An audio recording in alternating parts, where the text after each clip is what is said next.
Nice dresses, but do we have clothes for males? Something in fox size? I want to make an order. Stop ignoring me! Foxfire comes handy sometimes. The rules of Rarity, guaranteed quality, this I can assure. Hello there, I'm Tricky Fox, and I have a question for you. Why is it that Rarity always gets the best episodes? She isn't even my favorite pony. Before I saw Suited Foxes, I was completely indifferent to her, but now I always look forward to her episodes. And Canterlot Boutique is anything but a disappointment. Sure, the opening wasn't that great with Pinkie Pie willingly poisoning ponies with Baked Beds 2.0. In general, this is not a really funny episode, with the exception of a few background ponies near the end. Whoa, this dress completely speaks to my soul. Can I try it on? Certainly. The dressing area is right back there. I ship her with Maud. Oh my gosh, Estelle! Do you have the princess dress? No! Please do not eat me! Instead, this episode is about Rarity's dream and the fact that she's an artist. You see, Rarity is less of a fashion designer than a tailor. What's the difference? I would define a fashion designer as a person who designs clothes for the masses, while a tailor is a person who makes clothes for an individual. I am not talking about the one down the street that sews buttons on your jacket. I am talking about that scary Englishman that makes your wedding suit.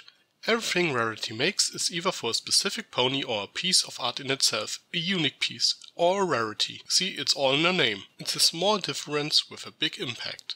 I also think that this was a lesson Rarity had to learn, so she has a better understanding of what she actually wants. While it worked out at the end, the princess dress, or Rain and Stain, was probably the fastest and safest route to achieve her dreams, but it was not really what she wanted. She didn't want to be successful in a flash, she wants ponies to appreciate her art. This is also the point of a whole song, which takes a quarter of this episode if you count the reprise. While we are at it, why is it that Rarity gets the best songs too? I love that song. It's a really nice tune with great lyrics and it's a perfect reflection of Rarity's passion for her work.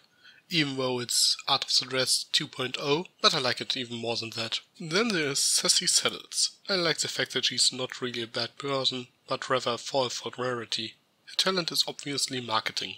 Notice that we never see her cutie mark, most likely it's a clipboard or something like that, not really fashionable. So no wonder that she hides it. While she comes off a bit like a jerk, she only does what she thinks is right. She's not bad, she's ambitious. It's quite jarring that she steals Rarity's spotlight every time she can and thinks of the whole thing more as her success rather than Rarity's, but I see it more as a character flaw than anything else, especially after this line. What?